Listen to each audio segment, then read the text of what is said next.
Hey everyone, I'm Tassinix and welcome to Season 56, 3 versus 3 Grand Arena Championship, Week 2, Plotting and Scheming. Yeah, the show name is probably what should come first, but nevertheless, it's a pleasure to be back. I'm here with my regular co-hosts, Dagger, Sasha Aisha, TJ, and Fatal.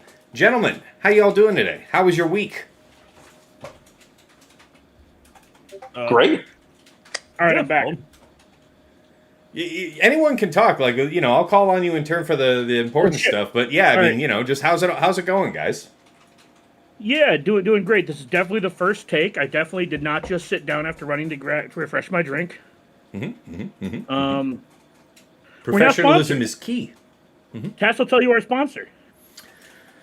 No, I've already given that enough press. So good week. I actually had two legitimate matches. So like for me, it's just I'm watching like legit battles. Pretty cool. Very fun. Fantastic. I will say fuck Ewoks. I went 2-1, but shouldn't have. Should have been 3-0, but it was okay. Take my lumps and keep on trucking. We're going to be talking about that one again, aren't we? Is that going to be something you covered later? I can, but it doesn't change it. If you weren't planning on it, I just have to say ultimate dishonor because we were talking about it when you were scouting for that match, and you were talking big shit about look at this cheeky bastard placing his Ewoks team, and then you get closed out by the Ewoks team. I did because I didn't take the right team, but that doesn't mean the Ewoks are good. Don't come out and swing that think the Ewoks are going to be anything. As Tass overkilled it, so if we're doing that, then we're talking shit about how Tass has to overkill it. That's right. Hey, but guess who didn't lose to it though? Yeah. I didn't lose to that. I lost to Taro, and I'll take it. Now raise your hand if your girlfriend didn't tell you they had to work this weekend, and then they went to work leaving you with like a basketball team's worth of kids, so you didn't play your GAC. Raise your hand. Shameful. How about you, Fatal? How'd you do? So 0-3. 0-3. No, I only went 1 and 2, but the season feels very setup dependent, and I have just not been in a position time wise to be flexible. So I went 1 and 2, but like the reason to lose was basically just like one match in every case. And my opponent, or the two people that beat me, just like held most things. So. Yeah, I don't know. I'm not too fussed about it. It'll be, if I can go 3-0 this week, then I'll still hit my original target for hovering 6 and 3. So, Well, I also went 1-2. I lost both of my real matchups, and then I won my match versus the Erodium. I'm very proud to say I've got like a little badge pinned on my lapel. I won. So there you go. Can nobody take that from you? That's right. It's a big boy badge test. That's right. I love the big boy badge. You put on the sweaty hands with your big boy badge. It's like I'm pulling up on that little league field, like it's like first pitch of their practice, something like 9-10 a.m. I just show up reeking of malt liquor, just run up and just deck the first kid in uniform I see. No. That's what that third round was. No. I have the visual in my head. Do you guys remember that movie where the guy hands a guy a piece of paper saying "I'm 12" with like a $10 bill in there? that was Tat. Yes. Yeah, I do remember that. Yeah. I think it was like the Benchwarmers, maybe. Oh man. But yeah. Giant ass dude. Just I'm 12. Yeah, so I've actually, fun fact, my bracket this week is actually half Erodium. So there are a few real folks out there, but not too many. All right, guys, let's go ahead and jump in to the meta-analysis. So, no new villains, no new raid bosses really seem to emerge for us this week. So it's really about how we dealt with the, most significant matchups again. About Jabba again. So obviously Jabba, Cursant, and Bausch. I've seen the max health level 3. I've seen the light side buffs level 3 that Fatal mentioned last week being a reasonable alternative. I've seen the tank revive be successful on defense. I've seen grit, and I've seen the attacker level 6 all be successful. But the very best ones, and the ones that I think are best at closing out a reasonable opportunity for Afra, are high defense. So among all of my Datacrons from set 16, the one that I've made up for Jabba is definitely the one I put the most work into. The most re-rolled by far, trying to get some really high defense numbers. So here's hoping that makes a difference for me. Dagger, do you have anything you wanted to say on Jabba matchups? Yeah. Just it's such a small thing, but lead with third, not second. Third, not second. He's talking about the cooldown reduction. He's saying to do cooldown Yeah. reduction with DAPA. I tried that fight, and I pressed the second button because my thumbs are too fucking big. Yeah, that's a no-no button. You don't press a no-no. You don't press a no-no button when there's only 3 characters. I remember doing that once when Afro was new, and it took me just the once. Yeah. Just the once. Yeah. Now, the second time I did that fight, I used my pointer finger. No more thumbs in that fight. Yeah, I believe you. No, I believe you. How about you, Sasha? Anything about the Java stuff? I mean, I guess any of you guys can chime in because that's fine. The data does support that the attacker level 6 seems to hold up the best. There's mixed results on the level 3, and if the level 3 even kind of matters, I'm sure it does. I'm just saying that there's fails pretty much across the board, almost regardless of the level 3, as long as you have the level 6. The long text attacker, yeah. Yeah, I feel like the sample size is going to get real small once you start filtering by high defense. So that's a filter maybe one of y'all can run, or I can run. I don't know how to sort by stats on that. I don't really either. That's what I'm saying. Like, I don't know that you can, to be honest. I know my own personal data points in facing it. It's just 2 from the last week. Both the ones set by my opponents were very high defense, and they were rough. In fact, like one of them, it was a challenge to clean up the lone Jabba because it was like 380 or something defense. Mon Mothma ultimately worked. The only thing that I'd add that it's a datacron that I put my own Jabba defensive datacron. I paid pretty close attention to.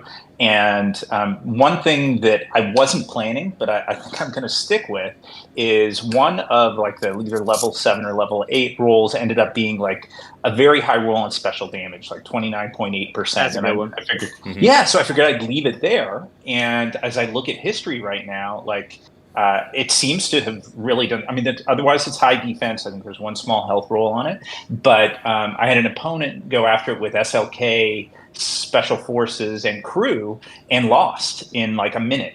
I took Tass's. So that's awesome that you're saying. Okay. I took Tass's idea, but it's not the Special Forces. No. It is the SLK one.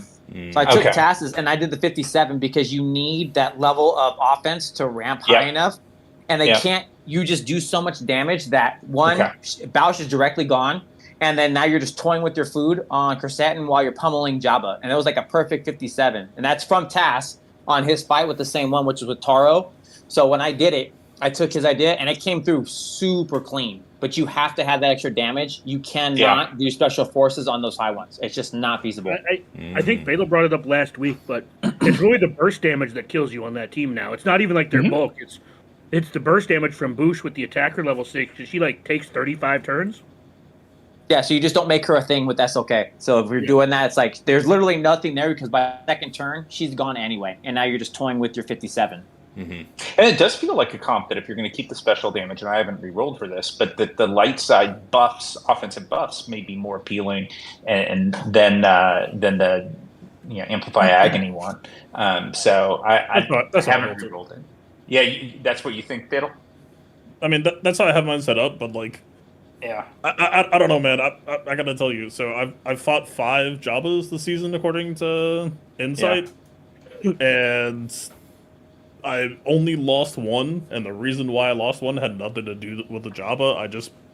The Datacron that I brought had a little bit too much defense that my Talzin could not die to deaths, and even in that fight, It actually was winnable. I just needed to adjust my gameplay and actually revive my third, so I stopped the Terminator train.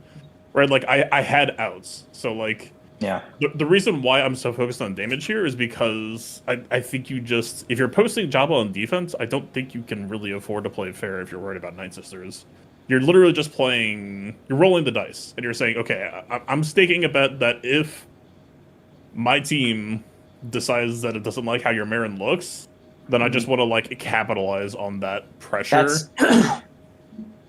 I love that we're talking about it this way, because I did it. I'm 2 for 2 on trying this. I'm no fatal. So let me preface this with this. But I am having great success using the DACA with the healer. I don't give a shit about the stuff.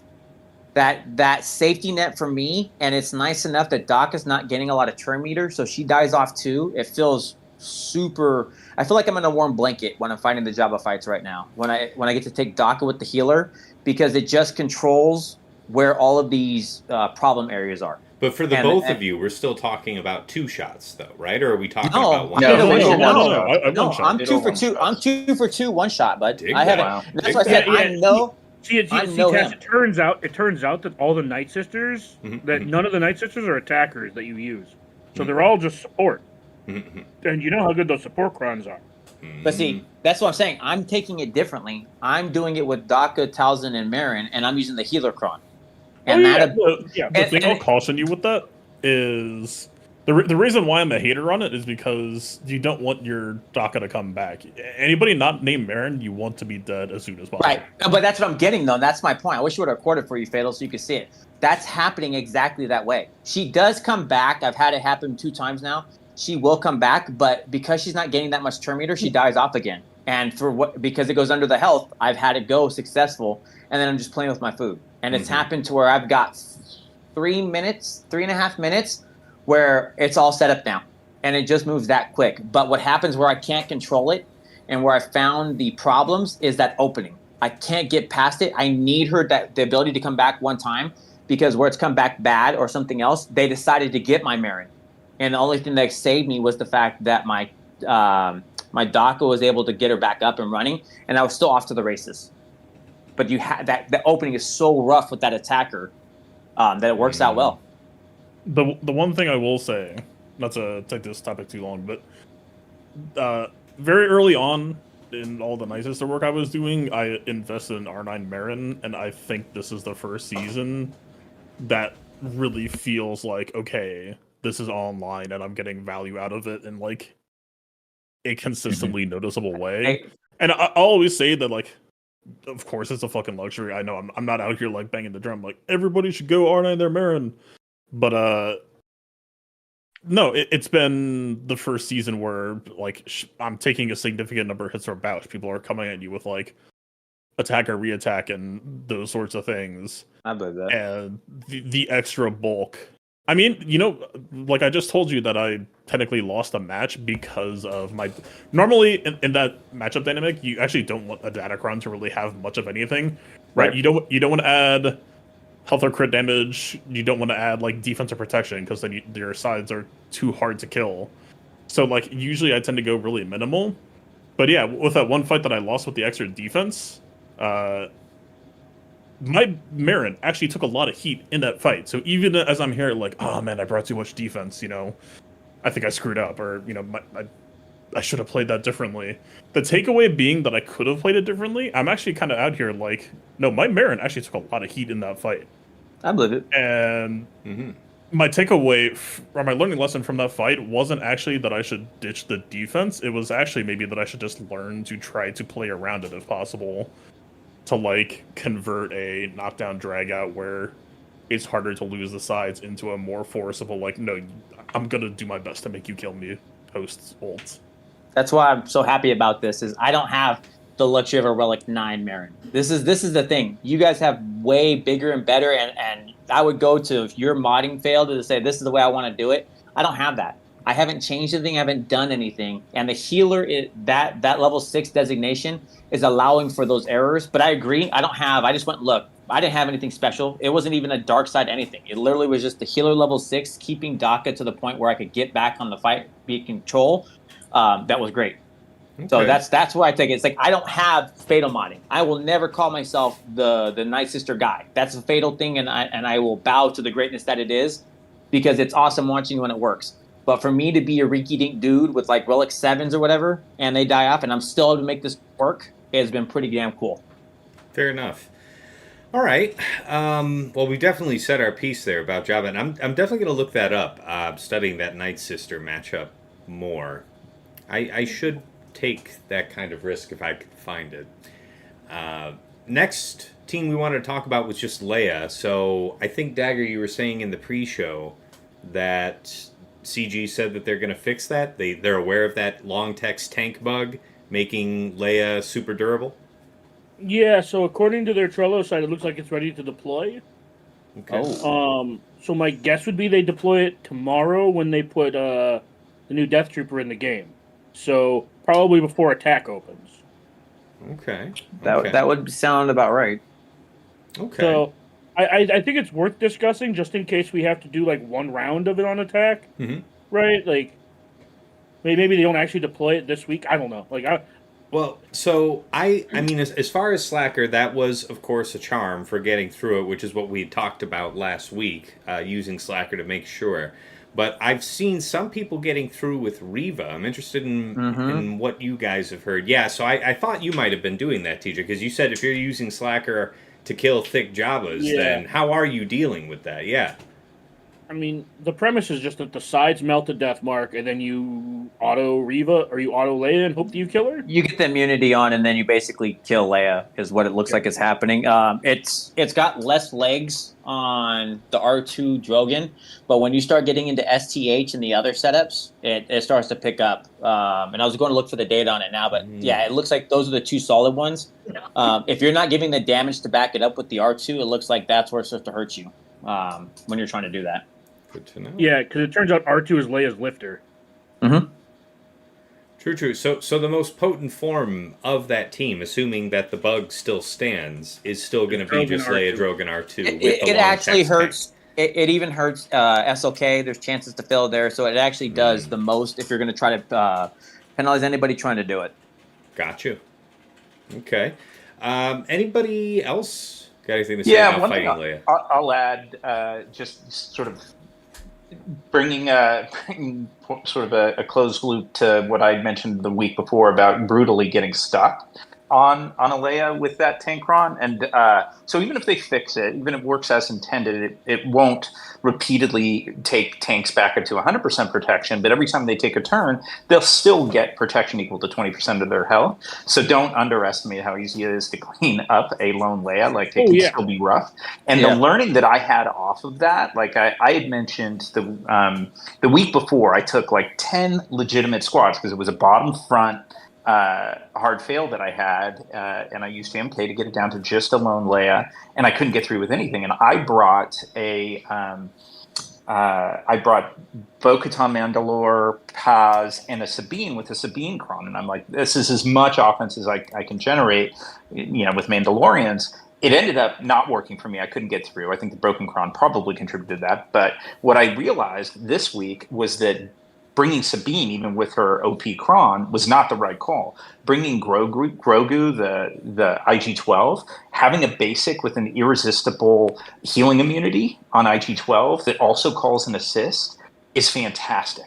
And so I was able to use BKM, the IG-12, and Paz. So I think for listeners, I would just say, like, even with the Sabine Cron, if you're trying to clean it up and you're using BKM, put IG-12 with Paz and use IG-12's basic consistently, because you're just going to make sure that Leia's not healing. And that worked pretty darn nicely for me. Fair. Another one, too, is a smarter person than myself. Bane leads C. Mm-hmm. Yeah, go Bane ahead. leads C versus the Leia. Yeah. Because C's not really like, God, how long have we been trying to find uses for C and like JML, right? Bane lead C apparently gets it done because you sap her protection. I can see that. Yeah. I mean, that makes sense. Yeah, you just target down Drogon, link R2 and Leia, zap the kill, and then you just make sure that you like siphon off all their shit, and then they just, it's super expensive. I'm just saying it's another option should you be in the market for, something that needs to work. Yeah, fine. Break, if an emergency, break glass kind of thing. Yeah, C lead Bane just seems so much worse these days. When Bane lead is just better than C lead. Probably, certainly. I don't know. I don't know if that's. That feels like it's mostly right. I'm trying to think when it wouldn't be. I mean, I guess it would be worse in 5s than it would be in 3s. So. Well, I'm just trying to, because I'm looking at the same data, and this shows a 0% win rate of Bane lead C versus Leia. No, I'm talking about after the fix. I'm talking about after the fix. Because after. Okay. Okay, I'm like looking at 0.0%. So currently, if you link Leia, you can't sap her protection. Right. Because it doesn't work because of the bug. No, I got what you're saying. Okay, it's like Yeah. 0% pre. So everybody be aware. He's talking about post. Yeah, Do not do it pre. Yeah. Do not be pissed at the show for his. As a hold harmless, he meant pre or a post. Don't do pre. I meant if the bug is fixed, this should work. Right. All right. Any final comments there on Leia? No? Well, one. Shame on all of us for exploiting the bug on these tank crons. Just shame on all of us. But fix your shit, CG. Yeah. I'm gonna be honest. I'm gonna be honest. I think I should have stayed. In this Datacron set 16 support is like comical enough that like who the fuck does it hurt? Just leave it in. I mean, you're already planning around it, and to Sasha's point earlier, it's not going to get too much weaker. But here's my problem: if you're gonna do this and you were to say to leave it, it's all good right now because we have Super SLK. That goes away with 15, and then if we don't know what's happening with 17, that would be kind of scary. That's my only. That's my only thing. Is getting crons, and Imperial Remnant is likely getting crons. Should be dope. But I'm just a huge fan of defensive viability, and like there's like the support stuff is so effective on the offensive side. I mean, it's definitely got some meaningful uses on defensive side, but I'd be really happy if the tank stuff stayed because I actually feel like it's kind of healthy for the meta.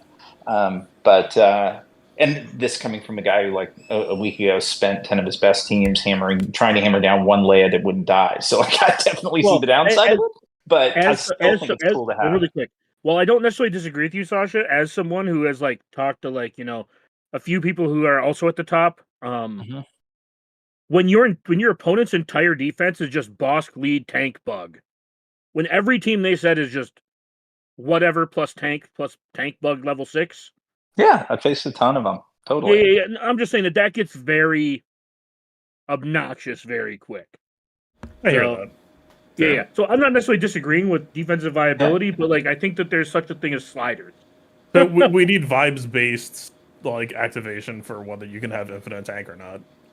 It's like you can only post 3 super tanks. And then I think that's fair. Hey, you know what? One per zone is cool. I'm all right. That's a cool idea. One per zone is all right. Like, yeah. I didn't do my fight versus Arnold, but he placed 10 tank level 6s, I think, on him. Well, but to be fair, if you watch his fight, his last one, he also got the same thing of a full wall. And then also felt the burden of how that works out. I'm not arguing that. I'm just saying that feels so incredibly bad when that kind of shit happens. Mm-hmm. Right? And that's why I'm saying I think there's such a thing as sliders. Not that I disagree with Sasha. In general, I do like defensive viability. Dude, I like fatals. 1 per wall is a cool shit, dude. It's like, here, you have 1 super team, go take it. That's why we have GLs too, so you can just keep the thing for it. My experience was people only really using it in good faith, so we just had different experiences. I'm like, man, we should stay around. And, yeah.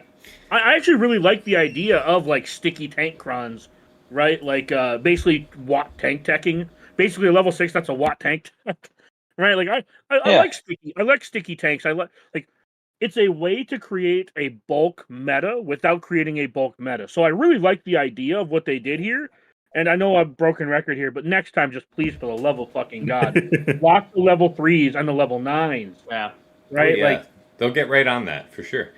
Oh, so the worst part is we keep rewarding bad behavior. So and it's not going to stop. It's I mean, let's they have an exclusive Datacron every single set, and then like we just like if you go look at the average rerolls on this set, like in Chromium and like a Call Patrol, it's up to like 20%. So we bit. They did it and we bit. That's a lot. Hashtag shocked. Shocked. I mean, fundamentally, like, the shitty stuff exists, but the rerolls are more so just engaging with it's a really cool new design for how Datacrons could work. And, like, it's just kind of unfortunate that there's no separation in the metrics between you did a shitty thing and you did a fundamental rework to the PvP system. Yeah. Yeah.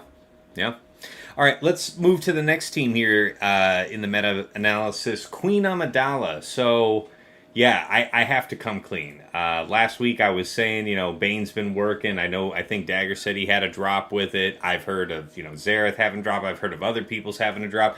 I just, I said last week, boldly, perhaps even arrogantly in the face of fate, to say that I had not failed yet. And then I just got blown out last week. It was terrible. It was also against, I want to say 388% armor penetration on the Padawan Obi-Wan Kron, so it was real deal stuff.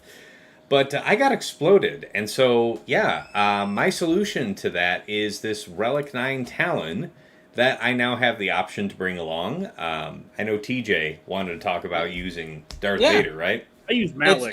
It's not. What's cool is, and I saw the history on the that, and actually that has fails as well. Dagger, to be funny enough. The one thing I saw, too. But that's what I'm saying, right? Everything has, if they stay alive, that's the problem. If you get the rule of two, so the one thing I saw that actually had 100% win rate was using Darth Vader, and then actually getting to fight it. What you're doing is you force. What was the sample size? There was 5 fights, and 5 fights were 100. Yeah, there's not going to be. The whole point is we don't know a lot of the data, but it was worth it for me to try, and being able to try it, I can actually walk through. You're forcing the rule of two to apply. So because you force Pow to kill your Vader, because you hit the ability block, he's going to counter into you. There goes your Vader, and then you win. It's cool the way it works. It doesn't take long. And all of the fights, if you look on GG, it does not take but 45 seconds, and it's all working that way. Forcing Pow to create your Super Bane, I'm all for it. And I think that's the other thing where I saw... Who was it? A couple other ones where they were using it, but I was like, everything else, 70, 80%. And it's like doing Darth Vader. Yeah. He's got a higher calling. And if you know you have to do Queen Amidala, that's going to take it. I'm all for that. Is it worth debuting a set 16 on this? Because honestly, we're not going to have that much longer left of the, this is our last 3v3 round of the Powcron. Yeah, set 15. And I honestly think set 16 might actually be equally, if not more, impactful. Fatal called that out. I'm so excited to see what Fatal talked about on that, because I'm like, I could see so many ways this plays out. Yeah. Going supported to the huge attacker, going it's like, yes. So when Fatal said that last week, that sparked a whole bunch of theory of how does this play out. Did I peep you having one on defense, a set 16 with your Bane on defense, Fatal? Did I see that? Sorry, repeat the last. Did I see you having a set 16 down with your Bane on defense last week? I'm not necessarily advocating for it. It's well, that's what DJ was just saying is, and Dagger was just asking about, how we think about set 16 getting applied, Queen, even here in this next. No. Queen Amidala. Queen team. Putting the Queen team in how 15 guys. Bane's going to do Bane things regardless of the Kron season. Never mind. Oh, sorry. No. Fatal talked about Queen. Yeah, he was talking about Queen with the set 16, and that's going to have a lot of impact. And that's that, dude. I have 100% for it, because that changes your fights. Think about all of that support happening to your POW, and then your POW just deletes the whole team, because it's like, you know what? Fuck you. I don't like your attitude. And it's just to kind of move on a little bit from that, I know Fatal had some stuff to add to this, but I tried that JML counter round one, and I surpassed every metric you gave me when we talked about it last week. And then POW hit me under my protection for 140k true damage. Did you go POW? Yeah, he went kapow. Yeah. Very good. I will say that is one reason on my Queen Amidala, the POW Datacron, and it's not worth going back and changing this for anybody at this point because it's so late in its life. But I went all offense. I have no armor pen. I have 52% offense for a couple of reasons. One, the armor pen does nothing for Master Qui-Gon, who's a special damage dealer. And on top of that, it's just that true damage from the level 9 for every out of turn attack is massive. So it'll wipe. And like I was saying this week, as I look at history, to my surprise, mine held up against a C Bane. Yeah, just booty hole blown out by POW. No, I mean, C Bane, I would say is an easy hold once Bane Crime went away. No, so there's a couple of things that are happening here. Also, I do kind of want to get some time. I want to go back and re-review the footage because there is some amount of funk, I would say, I noticed. But there's a couple of things happening. A, it is just a health check, like you were asking before the show what improvements I did for this week. Yeah, I'm on a cal for like 70,000 more health, so that will probably help. But in terms of risk assessment, the one thing that did stand out to me is sorry. There was a couple of moments in my fight, aside from like the whole damage variation, which was kind of bizarre to me. I don't really understand what was happening there. The fact that if you say dodge a hit or like POW doesn't crit, that can cause a jump scare on you. Because the way that my fights are flowing is the majority of the time everyone's chilling at 100%. And like, POW can hit you 10,000 times, you're still going to be chilling at 100%. And then occasionally people are just like exploding on a random hit. And I don't know if it's just like, okay, Amidala somehow created some critical mass of buffs, which I don't think is possible because it's only a 3-turn duration. But yeah, that's basically where it's at right now. Is I week 2 I didn't have a chance to remod. This week I have a remod for it, so I'll be able to like feel the proper. Again, my cal went from like 90,000 health to 160,000 health. That I would imagine that will help. So you're basically saying that the reason why JML basically got like blown up is because POW didn't crit, and then the true damage just like finished him off. Well, so was it JML specifically, or just a JML squad member? No, it was JML who got one shot under his prop.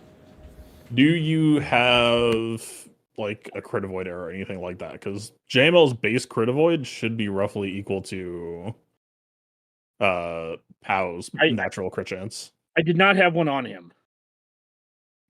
Oh, I just realized POW's only at a plus 50% free.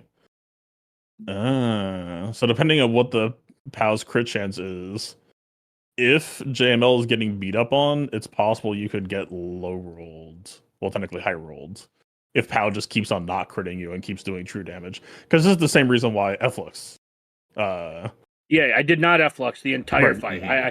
You made that very clear. We just used basics and second.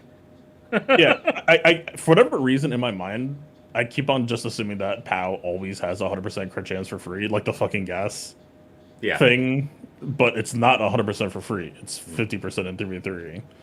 So there's probably some amount of window where, like, if it's a POW not modded for crit chance at all, which a lot of people probably aren't for good reason, it's possible that just like if POW just keeps beating on your JML and not critting, and your JML just doesn't have much health modding, which I'd imagine a lot of people don't, that you don't have much grace period window.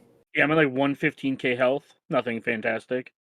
Yeah, I'm only at like 125 or 130k. Man, now that I'm actually aware of the crit chance gap, I'm actually a little bit nervous. I kind of wish I could give more health for this week.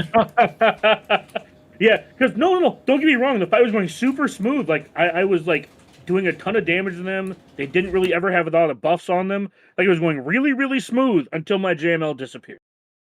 Yeah, so JML disappearing makes sense to me, and I can explain in Factor 4, right?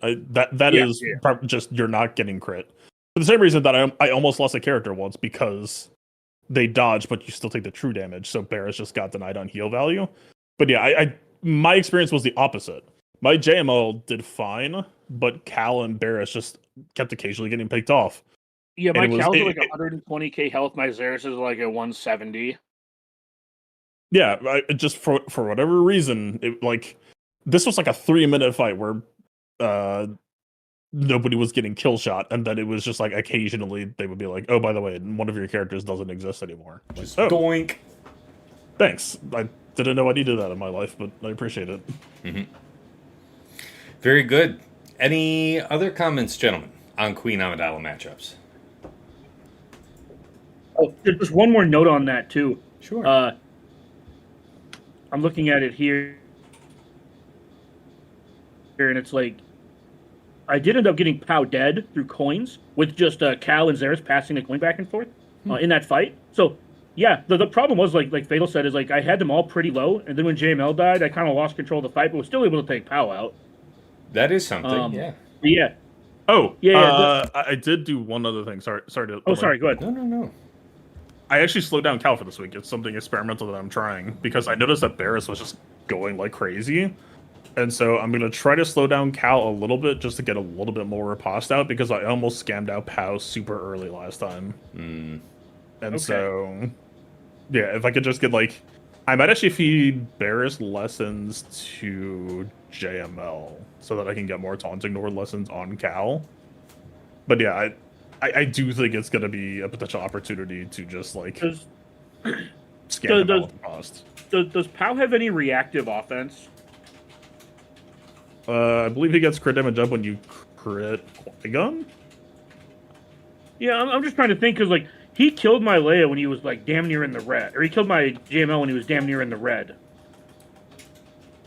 So I mean, they have lots of ramp mechanics. So again, like with how my fight went, I kind of just need to like review it and like for all I know, maybe it was just I don't know, maybe they generated a ton of heal over time, and it just happened to be like, you know, they had every offensive buff and like 6 heal over times and 12 protection over times or some to create like one magical hit that Barris just could not tank through. It's still kind of a black box matchup, but so far my solution is just throwing stats at it and just see if we could check it. Dig that. No, that's cool. I mean, it's also just dumb because everybody has that whole fucking trio R9 because of the assault battle in the raid. So it's like you're never gonna find a non-maxed version of this team. Fair. I love that event, so I dare not badmouth it. Oh, I'm just saying it's annoying to just know that you have a guaranteed full R9 team on defense. I'm okay with it. It's a really good defensive team, so I'm fine. All right, last team, guys. Gungans. So I just wanted to say that I had the opportunity to fight a Nascron last week, and I was fretting about whether or not I was going to do Padme or go to one of the Treya counters. And I ended up going with Padme anyway. And I've had decent enough experience going against the Jar Jar Cron. It takes a longer time. There's a little more damage taken by Padme usually when she gets death marked, like double death marked. But aside from that, you know, it's manageable. The Nascron was really, really, really easy. So that continues to do well for me. I know that I know a couple of you guys, at least you, Fatal, was planning on doing BKM more this week as a counter. How'd all that go? Oh my fucking god! I am so vindicated in my opinions right now compared to this shit. Okay, last week I was saying that I was a Sabine 9. I didn't like go all the way, but I was like, I just don't think it really adds much. I will go one step further now. That's just a liability. I was right. I should have gone harder last week because Jesus, like I got absolutely blown out on what should have been such an easy win. But because Sabine kept on taking bonus turns and the Gungans kept on taking turns, they just kept on rolling the free turns. My Bo Katan went full spectator mode at 95% turn meter. It's like, gee, thanks. That's horrific. Yeah, no, I'll pass. I'm good on that. I don't need that in my life. I fucking hate Sabine 9. But again, basically this last week was a trend of I know what the problems are and I didn't get to remod to solve it. I'm attacking it direct this week. I've got Tenacity Pause, Speedless, Full Bulk. This man should not be getting confused by Jar Jar at all. Dig that. Okay. It's funny. I had no problem with it, but then again, my pass did eventually go away. But thank God my Bow kept getting Death Mark, and that does nothing to Bow. She don't care about that. So I went through, and it was just fine. I did lose pass, though, because they just pummeled them down. I did get into a point where there was a good delay for the fight where Bo was just watching. She was not giving me shit. But thank God for my Sabine. My Sabine was the reason I was able to get back through it, and that's how I won, was Sabine. Yeah, with what you just said there, Fatal, good. First of all, good point, TJ. Second, Fatal, what you were just saying about that tenacity modding on Paz, isn't there some amount, isn't most of the bad stuff that Jar Jar does unresistible?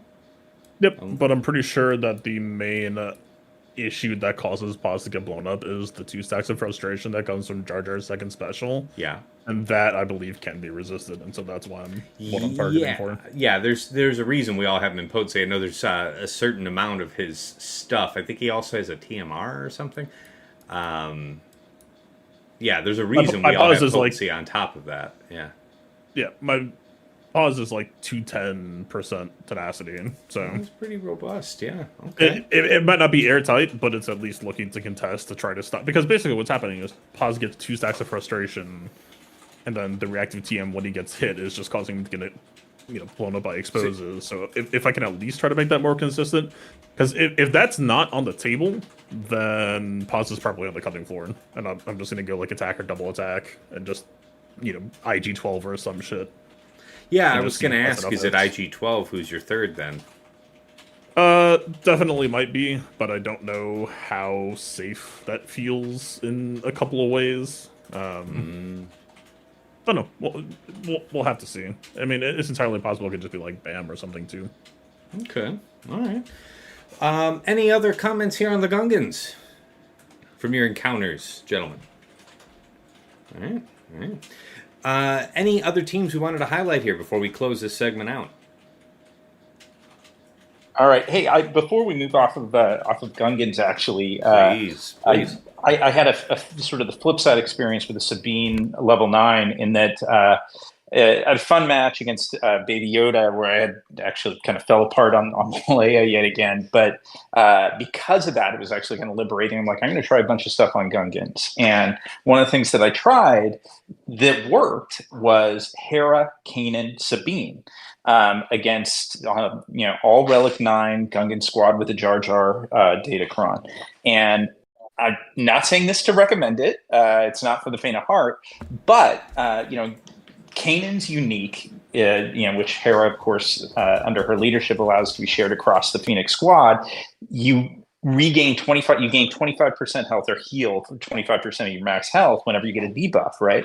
So my squad was going kind of up and down on health a whole bunch, but just enough to be able to sustain it.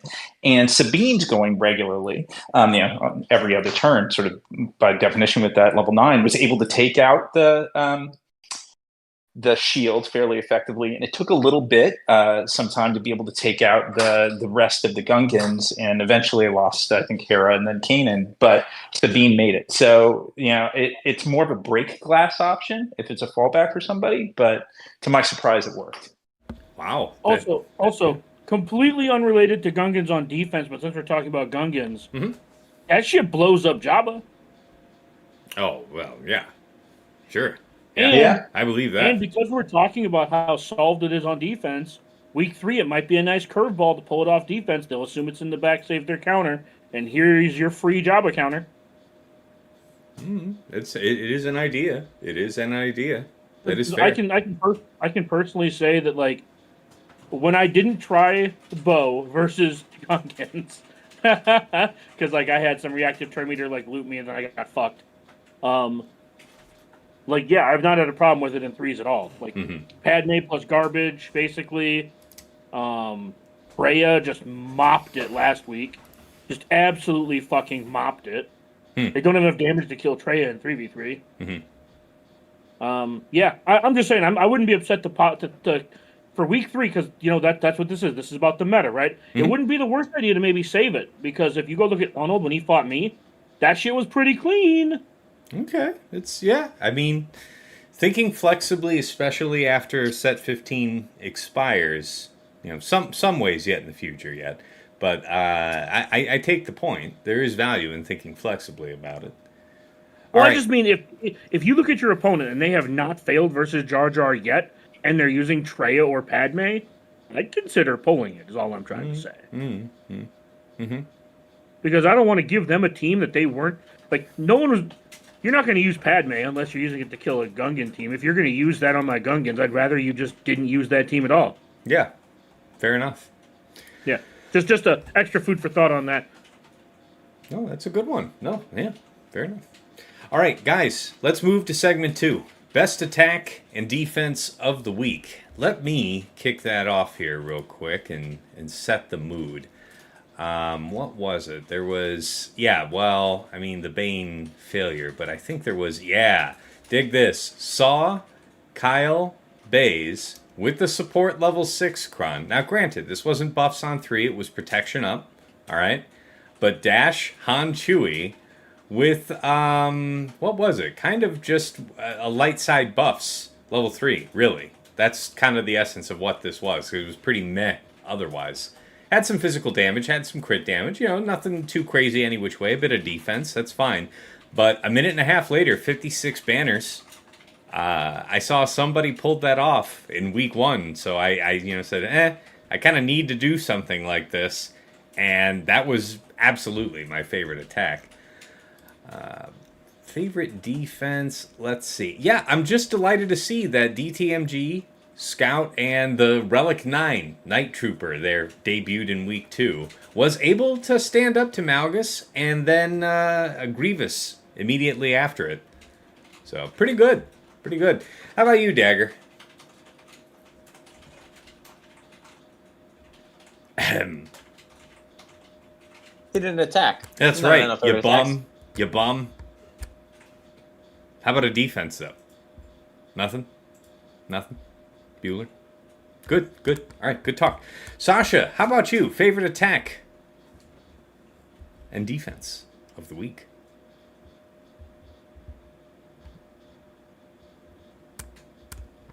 What? Who farted? Did everybody clear out of the room? Damn. All right. So so somehow mine got moved to mute, but can you hear me again? Welcome back. Yes. All right. Perfect. Yeah. So I already mentioned it, but it was probably my favorite, which is the Phoenix versus Gungans. But what round was that? Let's take a look at the details on that.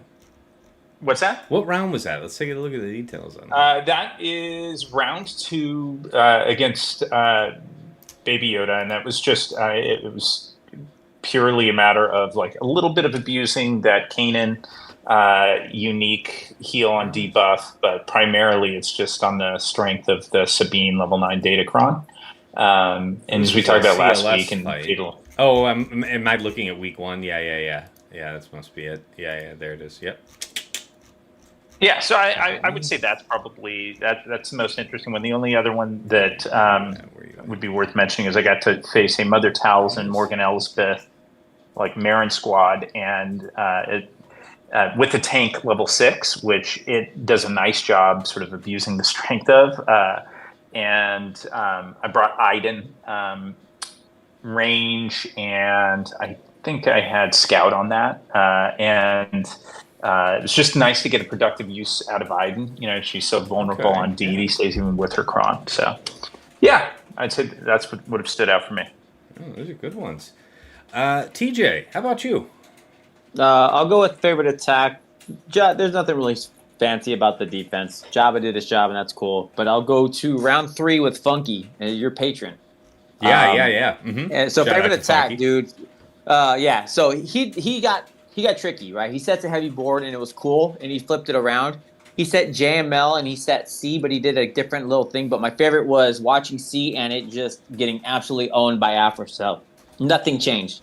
It's so much fun that it's like he set up the Watt support. GVA, with the Watt. Like, okay, I see what you're doing. So, I see what you're doing. But if you look at how long it took me, super fast, super easy. Yeah, man, I blew through that shit. Yeah, he shot his shot with that 346% defense. But yeah, he sure tried. But don't care about that, Afro. Yeah, I see. She looks at that and it went bye quick. And that was probably my favorite fun one to see. It's like, yeah, you could try to put C, but it's just there's just nothing keeping it as doing something big. So that was probably my favorite attack one. Did the tank tech go to C? No, it went to Brute. That's what I thought. Brute. Yeah.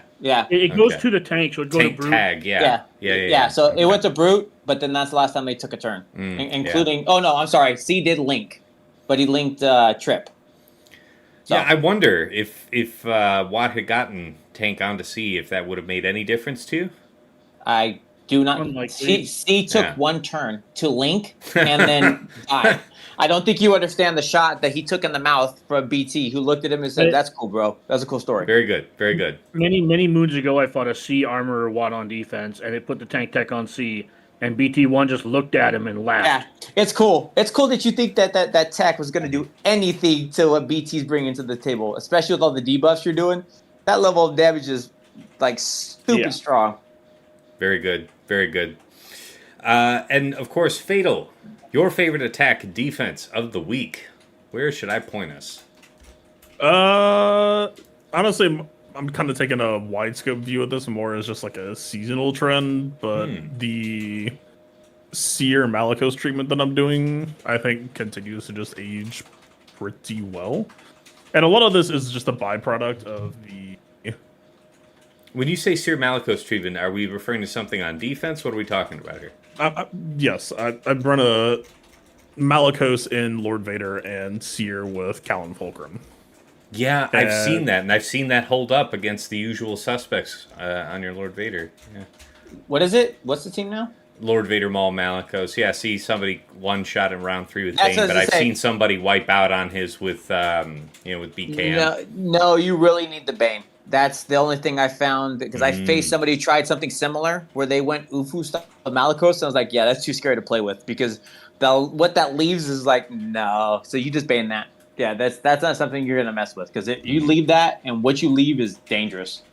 I'm looking at my insight for the season cumulative, and for Seer Lead, she has a 66% hold rate, and for LV Malicos, they have a 56% hold rate. And this is, when you say Seer, you mean Seer Cal Fulcrum, as yes. shown here. Yes. See, Dagger, you were just contemplating like taking decent mods off of your Fulcrum. This might be a case not to. Nope, doesn't change my opinion. We've talked about this. I don't mod things for 3v3. Fine. All right, fine. I was considering taking mods off her for like Night Trooper, who actually may require mods for 5v5. Fulcrum's mods for 5v5 are just I guess we can put some mods on her. But no, I'm glad you're getting use out of her. I mean, I was telling Tass I'm trying R9ing her for a Ahsoka requirement. I mean, you get out of them what you put into them. Even before Malicos came out, I gave them like super high investment with like good protection, and I called it Bulcrum. Is just the I like it. I like it. That's good. So you give the team high sustain, and then you give her infinite crit damage. That starts asking your opponents different questions than they're maybe used to be asking. Yes, I still have horror stories of the one time that ATF deleted my C. I remember that. Yeah, we were all there for the horror story, so I can imagine what yours is doing, Fatal. But that metal crit damage, dude, and it's like she walked in, 2 people walked in, 1 person walked out, and it wasn't C. Oh yeah, no, and like round 1 against Lord Cedric, just to get mine out of the way really quick, because like I don't really have an attack. Sure. But yeah, I'm not here to talk shit about any of my opponents, because like I didn't really have time to play. But round 1 against Lord Cedric, he tried Night Sisters versus my Finn team. And you can go look at the cron I put on that team. I don't know what happened there for him. Maybe he like. Yeah, this was a slam dunk for me. This exact counter, yeah. Yeah, that's what I'm saying. Like, I don't know what happened there for him. That's wow, and you didn't even have like the captain in. Well, I mean, you didn't have Resistance Hero Finn in there. Well, Rose Tenacity up would attack the Plague. Yeah. Oh, okay. Yeah, I just wasn't sure what happened there, right? Because that's what I said. That's the only surprising hold that I had. Other than, like TJ said, it was mostly just Jabba and Leia. Yeah. Yeah, that tenacity up, dude, is a pain in the ass. Especially on one when you have the Omi and stuff like that. She's fast enough, it just goes tenacity up, and it continues to do that trend because of the TM game. Okay. Fair enough. Dig that. All right. So that was the only one I really had. No. Appreciate you sharing that. And Fatal, did you have any attack you wanted to feature? Any cool attack you managed to pull off and really liked? There were like this. I remember this week as being very fun, but there aren't a ton of fights that stayed out to me. It's more so just the mess. Like the week kind of stood out to me because, right, I knew what I needed, but I just didn't have it at lock. So it was just like, okay, well, like match 1, it was like. Okay, I know I should holistically I should have SLK for Leia, but I don't. So how do we dig our way out of this? The last match in round 3 created some really interesting problem solving where like by the way, heads up. So I used Dash against JML. And that shit didn't even crash. It was I saw that fight. I don't It just like put my Dash in a state of purgatory where he basically what happened. It was a combination of JML ulted and then the tank cron has assists on it.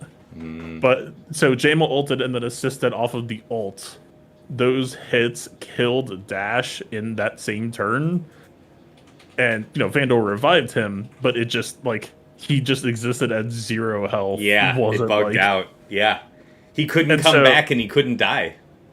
Yeah, and so this was a tank crown JML with JML, Old Ben, and Jolie. And so it was like, well, okay. Sith Eternal could beat this, but I'm pretty sure I need Sith Eternal elsewhere.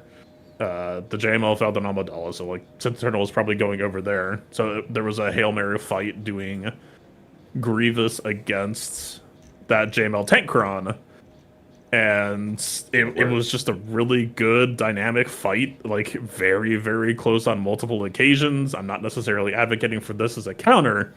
I think it was just some good-ass television. No, yeah, it was really cool to watch. I didn't get to see much of your fight, but watching this one, the failure on the dash was heart-wrenching. Watching your GG stand there and your staff literally inches from death, pulled it right back out. Inches from death, pulled it right back out, and you kept holding on. And it's like, we probably should pull out. And you kept on going. You got the win. I was like, yeah, that is some good shit right there. That was cool to watch.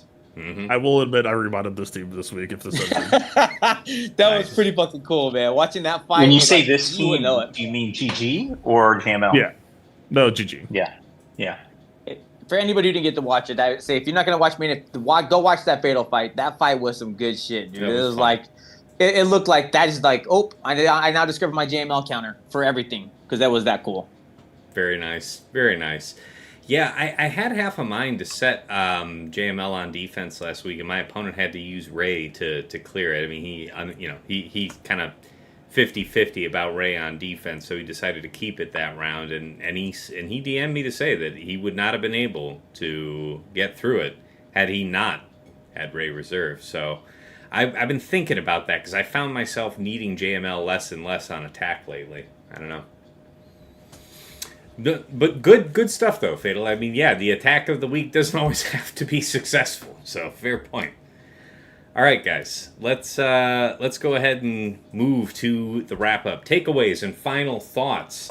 Dagger, kick us off. What do you got for the people? What are you looking forward to trying in this final week of 3v3? I imagine my fights are gonna be a little bit easier considering the 0-3. So hopefully I can just play for fun and hopefully get a couple of wins out of it. Try and set myself up right around the top 200-300 for 3v3. God, I'm in the 600s, by the way. It's brutal. Go 3 a week, see what happens. For shame. Yeah, so try and set myself up in a reasonable position for 5. So by the end of 5s, I have some really hard match. I don't want to call anybody easy, right? But it's I want to have see if we get some sweaty ones around 3. That and we got a new character dropping this week, so I'm gonna have to take a trip to Tasnix's cheap Crystal Emporium and maybe get a remod while I'm there. Very good, very good. Appreciate your final spiteful twist. It was very good. I like it. Sasha Aisha, the full name, all of it. You, sir, your final thoughts, your takeaways, what you're looking forward to applying in week 3. I think just generally, I'm really enthusiastic about sort of the state of the meta. Back to that point of defensive viability, just an abundance of it is really welcome. Because as I look at this week compared to most third weeks of a particular Datacron set or season, we typically go through that first week. There's just this total absence of information. People are flying dark and you get a ton of drops, but people hone in pretty quickly on really solid counters. I'd say there still are more drops in the really competitive matches than you would normally see through 2 weeks. And I'm optimistic that's going to be the case in this week as well, even if there is a correction on the tank Datacron. So I bring that up saying that I'm still going to plan on competitive matches that are going to allow for 2 shots. I still think I can set defenses that will get multiple holds across the board. And so that I'm just really enthusiastic about. I think that's I have a lot of fun with the various comps and strategies and ploys, schemes, for lack of a better word, that we can put together. And just feeling good about that. So it's mostly just on the very general side. This is the first season where, in like a good long while, where the choice, like, for me in a lot of cases, there will be like, okay, this is academically, if I'm going for the win, I know this will win. I should use this team here. But there are just so many fun sounding dynamic matchups right now that I'm just like, there is a strong. I mean, I've actually been kind of leaning into it this season, for better or worse. Is like, I mean, that Grievous fight doesn't happen if I just slam to the Eternal immediately and take the immediate checkmate. And like, if I take it as a sign of like meta health, that its ability to produce interesting sounding matchups. I'm not saying everything's perfect or that it could be better, but like, if this is the first step in a direction, and like I said, I'm very curious to see how set 17 looks. It's in a good spot. That's something I love about this Datacron set, Phil, to that point, is if you take any given team, even in threes, right, they tend to have some mixture of roles. They probably have some consistency on faction. So, like, generally, like, what the meta and the community is trying to solve is like, okay, there's a great resistance level 6, and there's this particularly strong level 3, and then there's maybe an applicable level 9 for this strong resistance squad, right? And people try to solve for that. But if you take a look at something like, let's just say generally, and I haven't gone through the .gg on it, but you take like a Finn Zori resistance hero Finn squad. I suspect that's a very different experience if you're putting a tank cron on it on defense versus a support cron versus an attacker cron. And that variability is so cool. And it's just like, it's more raw material to work with. And it leaves us sort of less settled or less spoiled by the end. And that's the stuff that gets me psyched. Dig that. Yeah, I really like how it's all shaken out this season, as far as like Fatal said, where it feels like you have infinite options to a degree, but you have infinite yet finite, right? Because a lot of your answers overlap with different questions.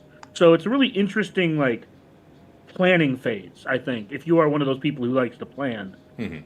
So I've really enjoyed that aspect of this season too, is a bunch of stuff works here and a bunch of stuff works here. Okay, well, what works? What's the cheapest thing that works here? All right, and like Fatal said, it's like, I have something that will win, but it's like, what do I want to use that can win? Right? Like, definitely more fun to be had this season with the level 6. Completely agree. I think most of us that have come up with an attack plan sound enough that we're just not consistently getting hoed out on our opponent's defenses.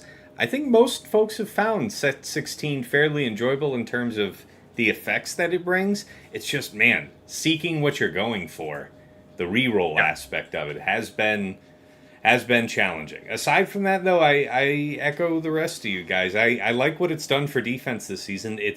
We've been feeling now for the last couple seasons that the pendulum's swinging back the other way towards more complex, more interesting, more meaningful defense. So very fair. I am going to call the ball that I think 5v5 is going to be cheesy as shit, but I would love to be wrong. We shall see. Fair. I mean, certainly early on, that's how it usually is, right? People are just not trying to get snagged. So you're probably right, at least for the first round or two of the first week, going like that. I do echo I think we're going to see, at least week 1, a lot of cheese, because the 5v5 teams are really going to leverage these level 6s a lot harder, in my opinion. Right? Like, how much better is Cal with a support cron in 5s than he is in 3s, right? Mm-hmm. That kind of thing. And it's like, I also do agree with you with 2 tasks. It's nice because TJ and Sasha both, we all commiserated about the efficiency meta like 6 months ago. And, to quote Chris Brown, look at me now. Very fair. Very fair. Well, let's not neglect TJ over there. How about you, sir? What are your plans, your plots, your schemes for week 3? What's your final word for the people? I think you called it out pretty good, Tess, and what I'm going to look at is there are some teams that I'm feeling like less necessary, or they're killing less things that I think will hold more weight on defense. So I'm looking for like as Dave Chappelle put it, the gotcha bitch. The onesie twosie here, I think, is what I'm looking for. So I think you called it out pretty well. I'm not going to say which and what, but I was looking and writing it out where it's like, yeah, I could have used something else to kill this team, or I could have used something else to kill that team, and they're really good and they'll hold pretty well on offense or on defense. And if you're not ready for it, it's going to mess with you. So these types of things where it's like that's the kind of thing I'm looking at for this week, where it's like week 1 and week 2 may have not have come up, but week 3 it's like, oh, this has some flavor. And with these attackers, these supports, and these tanks, it's just a different ball game of what you're trying to fight. Very fair. All right, and of course, Fatal. How about you? Week 3, it's upon us. The end. What are you looking to try? What are you excited about? What's your word for the people? This is mostly just a week of like finally doing the refinements that I've known for like 10 days needed to be made. Right, because you didn't get to remod for week 2, right? Yep. So yeah, hopefully things work out. I don't like I said, it's like there's the siren song of there's just like a bunch of fun fights out there right now, and so I like holistically I'm supposed to go for a 3-0 this week to try to maintain the rank that I was going for, but like I don't know, man. When like I kind of want to capitalize on Galaxy Heroes when it's fun, and so like I can't promise that I won't do some risky shit. You think you might budget yourself an extra half hour, something like that? I mean, so the one thing I will say is like time was more of a factor this last week with stuff getting so messy, so I unironically probably might try to do that. I was suggesting it in seriousness, because I man, the anxiety I get just watching you do that. I mean, dude, an extra 30 minutes for Fatal. Oh my god! I was gonna say, like, the anxiety is actually seeing him clear the board, like him running up against the clock and up against the wall, and it's like, yeah, I'm not gonna clear this. It's like, I believe you, because I wouldn't be clearing that shit either. But like when he's actually pulling it off, and there's 2 minutes on the clock, and it's like, But that's what you're here for. And tying it into sort of the abundance of different options and sort of the room for creativity, it just feels like Fatal, there's more than enough quality content to fill 90 minutes, even if it's you just sort of running out hypotheticals or, possible approaches that you're not going to take. There's a lot of good stuff. So as a regular viewer, very much support an extra 30 minutes. It's also good for all of our blood pressure, just so you know. Very fair. I'll go live 30 minutes earlier, but it will just be the starting stream for 30 minutes. So yeah, you could just give it the same treatment I do. It's like first 30, 40 minutes of it's just you talking. Yeah, fantastic. All right, well, last for myself, what I'm looking forward to, I think I've got my offensive counters cleaned up, so I think it's the week 3 razzle-dazzle where I'm really going to study what my real opponents, like the non-Erodiums, have been doing consistently against the core meta teams that we discussed. And I'm really just heavily considering just socking them in the back. Maybe having them all back there. Maybe not, and trying something a la what Dagger was saying, maybe using Gungans on offense. I don't know, but they're going to have to reserve the same solutions regardless, and that's usually one of the better ways to trip people up in week 3 is they know they got it. They got their script down. They're ready to go. Okay, well, you deal with all that later. Get through this first. So that's the plan. All right, guys, it's about time really to wrap. Completely unrelated. I just did 550 plus 20s and 1,000 plus 15s. Congratulations. Congrats. Nice, nice milestone. Well done. Yeah, thank you. Yeah. Sorry, just ran the hotbot and saw that. Wow. Well, hey, well done, man. That is a line for sure. All right, it is about time to close this one out, gentlemen. We did better on time than last week, so I knew we would horn in on this. But before I go ahead and do the regular outro, of course, as our only other content creator here on the stream, Fatal, please go ahead and shout out your stuff. Let's make sure you're recognized. Twitch.tv/Playbook TV. Usually go live an hour before the round ends. And for kit reveals and stuff like that. Then youtube.com/theplaybook. Fantastic. Thank you, sir.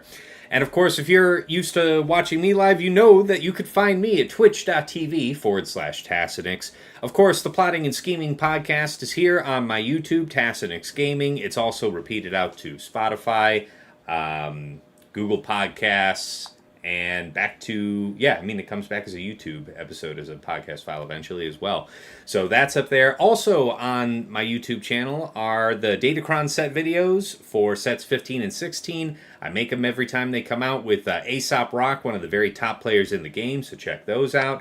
Got my mod guide videos. I've been pretty busy the last week or so I'm about to kick that back off again. But you guys have really enjoyed those videos covering some of the more favorite teams out there and the teams that you've requested. So appreciate your interest, and I'll keep that moving. I feel like I'm forgetting something. Oh, of course, my VODs for my previous GAC streams with chapters added for easy browsing. So that's all up there. And of course, if you want to support the stream and you like what I'm doing over here, check out my Patreon, patreon.com/Tassinix.